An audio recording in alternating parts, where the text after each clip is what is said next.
Halo teman-teman YouTube, ketemu lagi. Halo, gimana kabar? Semoga dalam keadaan sehat ya. Kali ini saya kedatangan sebuah laptop baru, yaitu ini dia Lenovo ThinkPad L14 Gen 5. Nah, laptop ini dibeli di toko offline dengan harga 22 juta rupiah. Nah, harga ini bisa naik dan turun ya, tergantung penjualnya ngasih harga. Oke, selama pembelian teman-teman akan mendapatkan charger, dimana chargernya ini adalah 65 watt, dimana sudah support dengan rapid charge, dimana ngecas bisa mencapai 80% dalam 1 jam, dan ini sudah Type C ya. Nice, good job. Dan selanjutnya teman-teman juga akan mendapatkan media kartu garansi, dimana kartu garansinya ini berlaku selama 3 tahun, level premier, dan juga ada manual-manualnya. Sebaiknya teman-teman membacanya supaya lebih banyak pengetahuan dalam pengoperasiannya. Dan tidak lupa juga mendapatkan tas seperti ini, yaitu tas charging versi Lenovo. Nah, seperti ini ya teman-teman, apa yang didapatkan di laptop ini. Oke, selanjutnya kita lihat dulu untuk unitnya. Dan selanjutnya kita lihat dulu untuk unitnya, dimana warna yang adanya adalah warna black. Memang ThinkPad itu hanya black saja, dan ini dia untuk material di bagian cover atas, yaitu adalah terbuat dari aluminium, dan di bagian bawah kita lihat dulu, yaitu terbuat dari PCABS, sejenis plastik namun lebih kuat. Dan di bagian bawah ini juga terdapat yaitu speaker stereo, yaitu 2x2 watt, dimana diperkuat dengan Dolby Audio. Nah, beratnya laptop ini adalah 1,38 kg dengan baterainya 46,5 Wh. Nah, jadi cukuplah ringan di laptop ini. Dan tidak lupa bahwa laptop ini bundling dengan Windows 11 Pro. Ini dia buktinya, yaitu warna stiker hologramnya. Dan untuk selanjutnya kita lihat dulu untuk bagian port-portnya ya teman-teman, supaya lebih lengkap.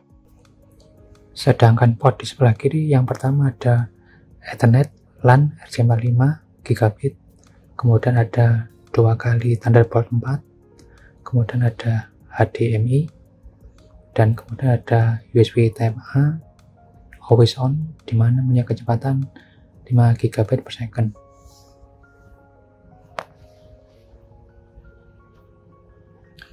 Sedangkan port di sebelah kanan, yang pertama ada combo jack alias untuk headphone jack, headphone 3,5 mili, kemudian ada 2 kali USB Type A dan kecepatan 5 GB per second, dan selanjutnya ada IDIA case interlock. Nah, di sini sayangnya tidak ada cartridge ya teman-teman.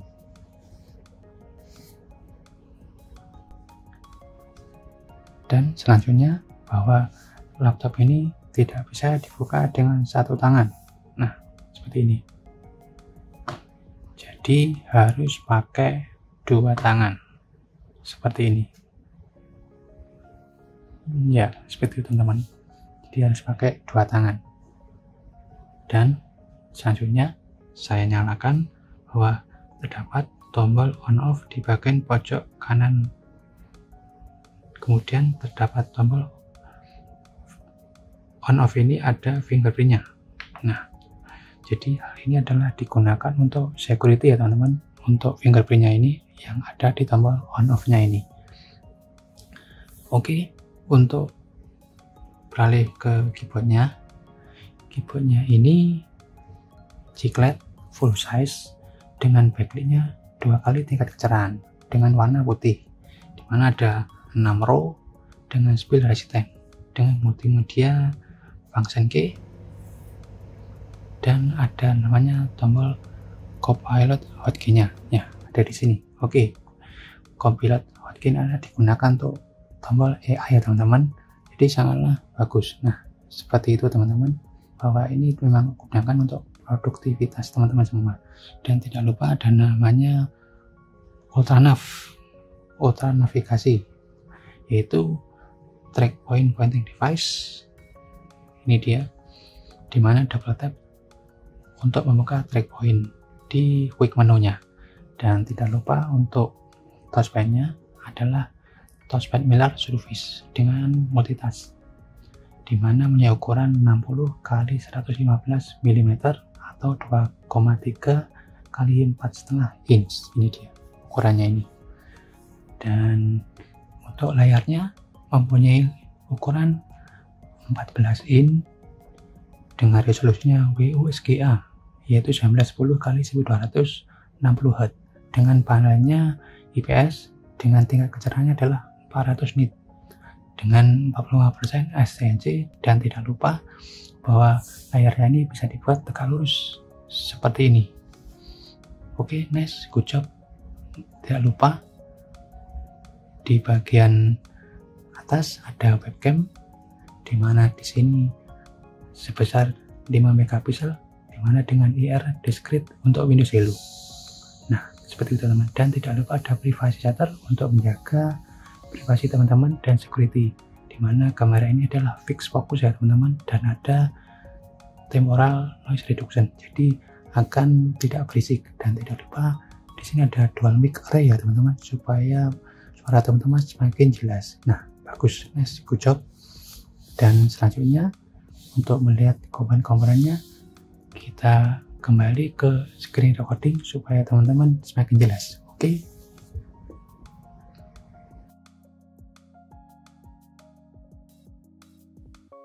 Dan ya teman-teman, beda ke sini. Setelah setting Windows 11 di laptop ini, kita lihat dulu untuk komponen-komponennya melalui Windows Task Manager, yaitu klik kanan di taskbar, kemudian pilih Task Manager. Nah, di sini kelihatan untuk prosesornya, yaitu ini dia pakai Intel Core Ultra 7 155U, dimana mempunyai clock speed dasarnya adalah 1,7 GHz, dimana sudah 12 core dengan 14 thread, dengan total cache-nya adalah 23 MB. Nah, dari 12 core ini terbagi 3 bagian ya teman-teman, yaitu ada dual core untuk performance, kemudian ada 8 core untuk efisien, dan ada dual core untuk low power efisien. Nah, untuk maksimal turbo frekuensinya adalah 4,8, untuk efisien core-nya maksimal turbonya adalah 3,8, sedangkan untuk low power efisien core-nya maksimalnya adalah 2,1. Dan ada juga yang low power efisiennya lagi adalah 700 MHz. Ini untuk hemat dayanya. Oke, nice. Ini digunakan untuk hemat daya teman-teman, walaupun untuk kekuatan maksimalnya bisa clock speed-nya tinggi, yaitu 4,8 GHz.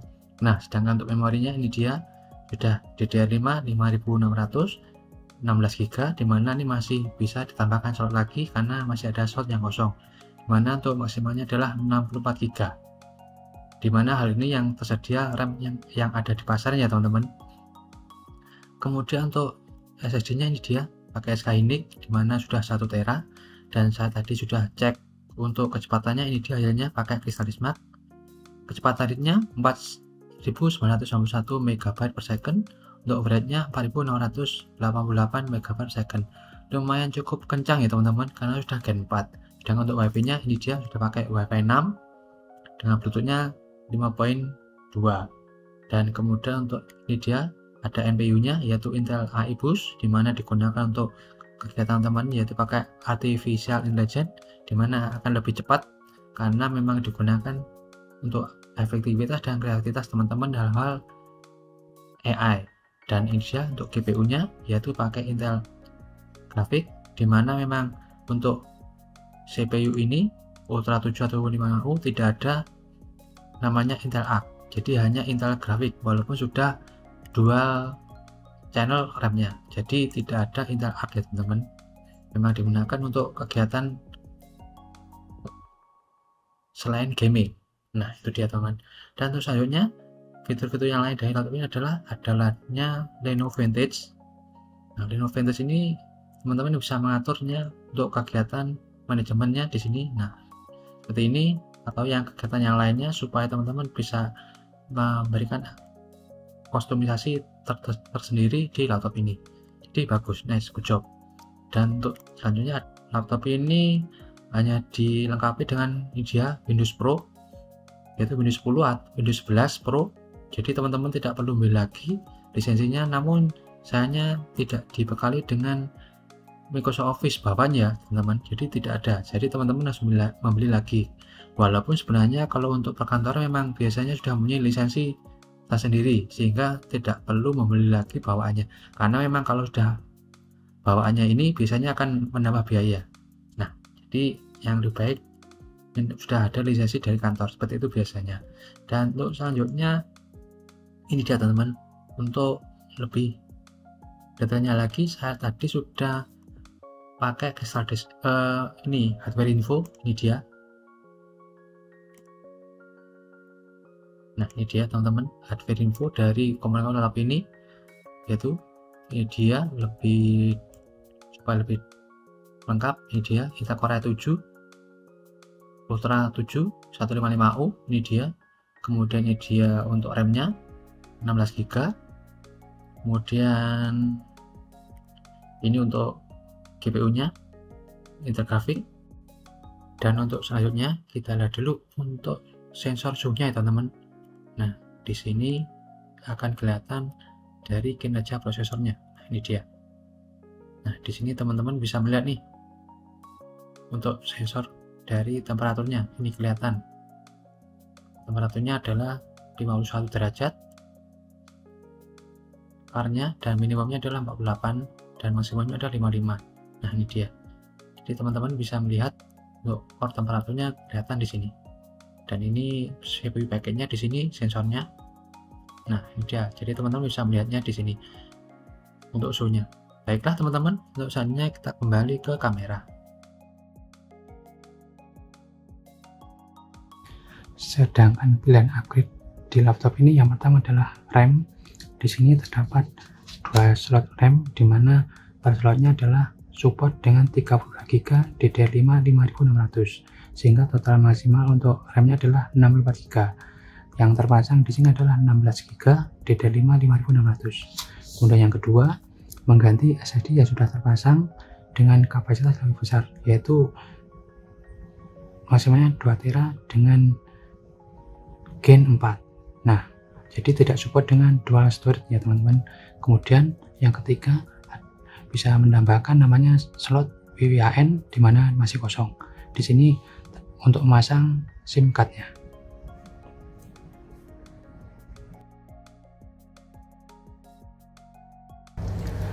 Nah, teman-teman gimana setelah melihat impresi dan komponen-komponen di laptop ini? Cukuplah menarik. Nah, selama saya memakai dan eksplorasi di laptop ini, saya menemukan ada keunggulan dan kekurangan di laptop ini. Nah, ini penilaian saya ya, jadi belum tentu sama dengan teman-teman. Nah, keunggulan yang pertama yang saya dapatkan di laptop ini adalah tersedianya slot WWAN, di mana teman-teman bisa mendapatkan slot ini untuk kegiatan internet tanpa perlu adanya WiFi. Tapi teman-teman harus memasangnya dahulu tambahan cardnya, di mana juga harus menambahkan SIM cardnya sendiri untuk internet sendiri. Kemudian yang kedua, performa yang bagus dengan Intel Ultra 7 165U 12 core plus NPU, di mana support untuk artificial intelligence, di mana ada tambahannya Windows Copilot Key. Di sini nih supaya memudahkan teman-teman dalam hal pengoperasian AI, yaitu dengan tambahannya ini, jadi akan memudahkan teman-teman dalam hal produktivitasnya. Nah, kemudian yang ketiga, layar dibuat bisa tegak lurus 180 derajat, sehingga akan memudahkan teman-teman jika ingin menggunakannya di kondisi tertentu. Kemudian yang keempat, RAM-nya sudah 16 GB, sehingga tidak perlu repot lagi untuk upgrade RAM. Namun tersedia untuk upgrade lagi, di mana maksimalnya 64 GB, di mana untuk storage RAM ini per slotnya adalah 32 GB untuk kapasitas supportnya. Kemudian yang kelima, sudah termasuk Windows 11 Pro dan garansinya 3 tahun Premier. Jadi teman-teman tidak perlu lagi khawatir ketika memakai laptop ini karena sudah didukung dengan garansi yang bagus 3 tahun Premier. Oke, kemudian yang ke-6, tersedianya sertifikasi MIL STD 80110H dimana sudah support dan lolos military grade ya teman-teman. Jadi teman-teman tidak perlu khawatir jika dibawa kemana-mana, sudah bagus laptop ini untuk kualitas bahan-bahannya.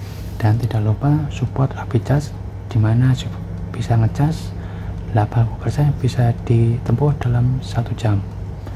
Dan kekurangannya yaitu yang saya dapatkan adalah pertama, layarnya ini masih belum 100% sRGB, jadi tidak bisa akurat ketika teman-teman ketika editing secara detail untuk warnanya. Kemudian kekurangan yang kedua adalah tidak adanya card reader di laptop ini. Entah kenapa kok dihilangkan padahal terkadang kita membutuhkannya. Kemudian yang ketiga, tidak adanya Microsoft Office di laptop ini. Nah, ini bisa bagus dan tidak karena memang segmentasinya perusahaan bisa jadi sudah punya lisensi terpisah sehingga akan bisa membuat murah di laptop ini bagi sebuah perusahaan. Kemudian yang keempat, tidak support dengan dual storage SSD, jadi hanya single storage saja. Jadi jika ingin kapasitasnya lebih, maka teman-teman harus mengerti SSD yang sudah terpasang 1 tera, namun maksimalnya adalah 2 tera di laptop ini untuk kapasitasnya, yaitu versi 2280 Gen 4. Oke, itu aja untuk kekurangannya yang saya temukan di laptop ini. Nah, dengan ini kesimpulan yang saya dapatkan bahwa Lenovo ThinkPad L14 G5 ini cocoknya untuk yaitu yang pertama, kegiatan office atau mengetik atau browsing dalam aktivitas keseharian sebagai karyawan atau pelajar yang ingin tampil beda, karena memang segmentasi ThinkPad ini adalah enterprise dan produktivitas serta ketahanan laptop di keadaan sehari-hari teman-teman semua. Kemudian yang kedua, cocok untuk kegiatan multimedia seperti nonton, streaming, serta gaming ringan dengan grafik setting low karena grafik yang dipakai adalah Intel HD. Tidak lupa ini ya, bahwa laptop ini jangan sampai untuk gaming berat karena memang tidak akan kuat, karena tujuannya adalah untuk produktivitas. Nah, laptop ini juga bisa untuk desain ringan dan editing ringan seperti untuk Canva, CorelDRAW, Adobe Photoshop dan sejenisnya. Jadi masih oke ya untuk laptop ini. Kemudian yang ketiga, cocok untuk kegiatan produktivitas AI di mana sudah tertanam namanya NPU, Neural Processing Unit, sehingga akan membuat makin cepat dalam proses optimisasi fitur AI, dan tidak ditambah pula ada namanya shortcut Copilot key yang ada di keyboard sehingga memudahkan teman-teman dalam hal pengoperasiannya saat memakai AI ini. Oke, next itu aja bahwa laptop ini cukuplah oke untuk produktivitas teman-teman semua. Oke, itu aja teman-teman. Jaga diri dan kesehatan. No hate and cheer.